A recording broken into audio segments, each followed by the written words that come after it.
Source becomes that which you are asking for. We've written a book and we've entitled it, Ask and It Is Given.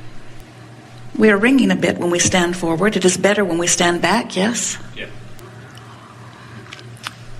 We've written a book entitled Ask and It Is Given, and we think it is the best title that has ever been given to any book because it speaks so precisely to the way this all works.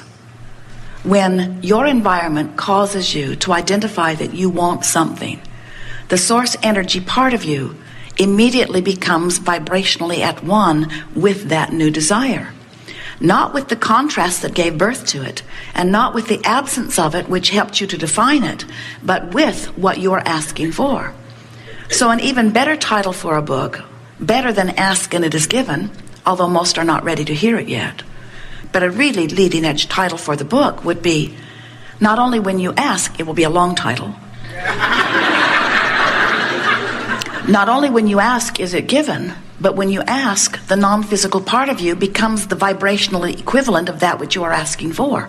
Can you hear that? In other words, the source that is within you so understands your ability to define what is best for you that when you define it, source literally becomes it and begins in that moment and forevermore offering a vibrational beacon which literally, if you will listen for it, will draw you right to what you're asking for. It's the way your guidance system works. But in order to understand that, first you must understand that you are source energy, mostly, who has projected a part of that which you are into your physical body. And that as you are here in this physical body, you identify with greater precision that which you are now wanting. And as those new desires are born, that the source energy part of you goes to those new desires, literally rides your rocket of desire, literally becomes that which you are asking for. So now there is the potential, in fact it's always true, especially in the beginning, there is the potential of you now being maybe a little bit out of whack with you. Because your life in your body has just caused you to become even more. And the non-physical part of you has become more. But the question is, have you let yourself stay up to speed with that which you have become? Any awareness or not, any presence of negative emotion means you have not let yourself yet stay up to speed with that which you have become. Do you get that? Do you understand that you cannot help but constantly become more, and that the larger part of you instantly becomes more, and that if you keep beating the drum of what caused you to become more, in other words, you live a situation where you are sick and so you want wellness, and your source energy becomes weller than it has ever been because of your sickness. You hear that? Your sickness made you define your desire for wellness, and the non-physical part of you, the larger part of you, became even weller and offers a vibration of stronger wellness. But if you beat the drum of how sick you are, then you cause a separation between the vibration of how well you really are and what you are allowing in this moment. When you're living life experience and you don't have enough money, you automatically, whether you even put words to it or not, ask for more money. And the non-physical part of you becomes that more affluent being, vibrationally, and offers the pure signal of this expanded being that is you. But if you keep beating the drum of I don't have enough money, I've never had enough money, I don't know why enough money doesn't come to me, I'm irritated that that person over there seems to have more than enough money, that person should give me some of his money. As you beat that drum of lack, you affect a vibrational discord between where you are and not only what you are asking for, but what the larger part of you has become. It's so important that you get it, that the non-physical part of you preceded you because it existed before you did in this physical body, projected that which is you into this physical body, and then rides every rocket of desire that you give birth to. The expansion of everything is about that. The expansion, evolution of all things is about that. Even the one-celled organism is having expansion in just that way. Your cellular body is having expansion in just that way. So what this gathering is really wanting to ask you, what are you doing about your own expansion? Are you staying up with it? And if you say, oh, I'm high on life, then you are staying up with it. If you say, I feel enthusiasm every day, then you are staying up with it. If you say, oh, I keep birthing new desires and they just excite me, just the idea of them, then you are staying up with it.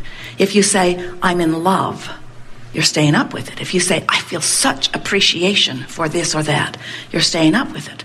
But if you say, I am frustrated out of my mind, you're not staying up with it. If you say, I'm angry about this and that and this and that and this and that, you're not staying up with it. If you say, I'm depressed or discouraged or I'm afraid, then you're not staying up with it. When the terrorists bomb something and you feel fear, their bombing has caused you and billions of others to want something different than bombing. And source energy rushes to the idea of that new and improved life. But when you feel fear, you haven't gone to where source energy is gone. And so instead of helping your world become more evolved and more the way you want it to be, you're holding yourself right where you are, and your fear is your indicator that you didn't go with the expansion. Nice to know. So whenever you feel any emotion, whether it is joy or whether it is despair, whether it is hope or whether it is doubt, when you feel any emotion, whether you call it a positive one or a negative one, every emotion is your indicator of how well you're staying up with your expansion. So when you feel unfulfilled, it's simply because you're beating old drums and not keeping up to speed with where your life has taken you. Not somebody else's life. There's not this idea of who you should be. There is only who you are becoming and your willingness or ability. It's really more about willingness than anything to stay up to speed with who you have become. As you begin to understand that you are source energy in a physical body, and you begin to reach for how your source feels, that's really what the art of allowing is. It's, how would my source feel about this? How does my source feel about this? So in order to understand your guidance system, think about any guidance system. Jerry and Esther have several different ones in different vehicles, but they all operate on the same premise of the system knows where they are, and they program in their desired destination, and then the system calculates a route between where they are and where they want to be. Magellan never says to them, what in the world are you doing there? Or, I can't believe that you're there, you should not be there. Or, you've been there way too long, now I'm not going to guide you to something else. Or, you asked me yesterday, and you didn't follow my guidance, and so now you're on your own. That's your mother. The navigational systems in your vehicles are very straightforward. They have only two things to consider, and the relationship between those two things is the basis of the guidance. And those two things are, where are you and where do you want to be? You have the same sort of guidance within you. Where am I in terms of my physical allowing in relationship to where my life has caused me to become? First, you have to accept that you are source energy in the process of expansion. And once you accept that you are source energy in the process of expansion, then you must accept that the larger part of you has experienced the expansion. And once you get that the larger part of you has experienced the expansion, then you have to decide whether the rest of you is willing to catch up with it. Sometimes we see you like a two-headed monster, and we just want both heads to go in the same direction. And the dominant head, now which is the dominant head of this monster? So when you were only source energy, you were a one-headed monster. Maybe monster's not the best word, but we like it. And then you were born into this physical body and immediately became a two-headed monster.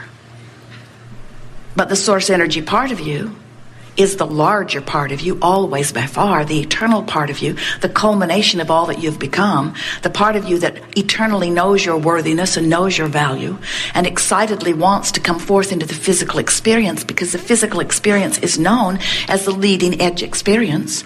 So you come forth into that perspective and you have experiences, and as you do, you constantly restate who you are and what you want, and that larger, non-physical, dominant part of you immediately becomes what your life has caused you to become.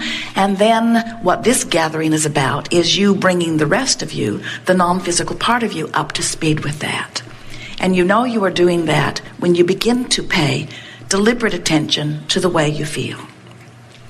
So, your guidance system is always within you, and the better you feel, the more you are moving in the direction of that. We want you to get the sense, however, that as you are non-physical energy and you are projecting yourself into this physical experience, that there is a current or a stream that you flow on, a powerful stream of well-being. And it's only one stream of well-being, this powerful stream of well-being. Source energy cannot project its absence. It projects that which it is. It radiates that which it is. And you ride the current of that stream.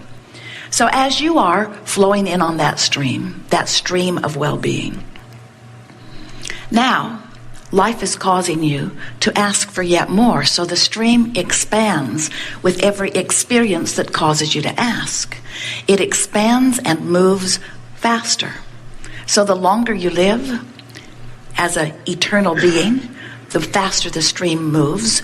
As you come into this physical experience, the more you live and ask for, the faster the stream moves. So there is this wonderful stream or current of well-being that flows. And friends, there is only one stream. There is not a stream of darkness or evil. There is only the stream of well-being, which you are allowing or you are not.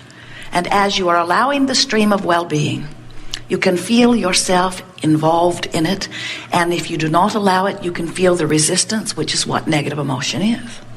So as this stream of well-being is flowing, and as you are riding the current of this stream of well-being, and as life causes you to offer even more ideas and preferences and desires to this stream, now you're going with the flow, or you're not going with the flow, becomes more and more evident.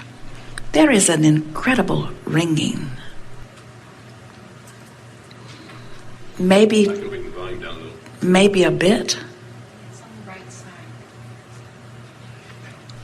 Or maybe pointing the speaker more to the rear and not so much to the center or something. It may be the way the ceiling is configured, but none of these are operational. It is only these speakers that are causing it. How does it sound in the audience? This side. You are hearing it all right? It's the right side here. If everyone is happy, we are happy. If everyone is unhappy, we are happy.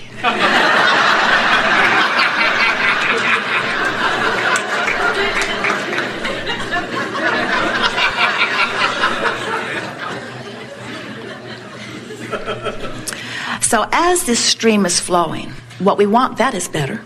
As this stream is flowing, what we are wanting you to realize is that your relationship with the stream is everything that you are feeling.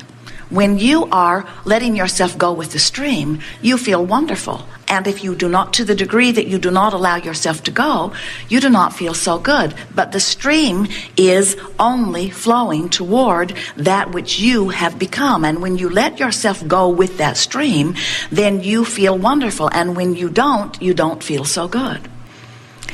We like to give you the analogy of taking your canoe or your raft, your boat, down to the edge of the stream, a fast-moving stream, and you set your boat into the water, and you deliberately turn it upstream and begin paddling very hard. And we say, why not turn it around and just go with the current? And humans say, oh, Abraham, that just seems lazy. And we say, but how long can you keep this up? And you say, I don't know, but I'm willing to find out. In fact, most of you say, I've been positioned by those who came before me to believe that paddling upstream is virtuous and, in fact,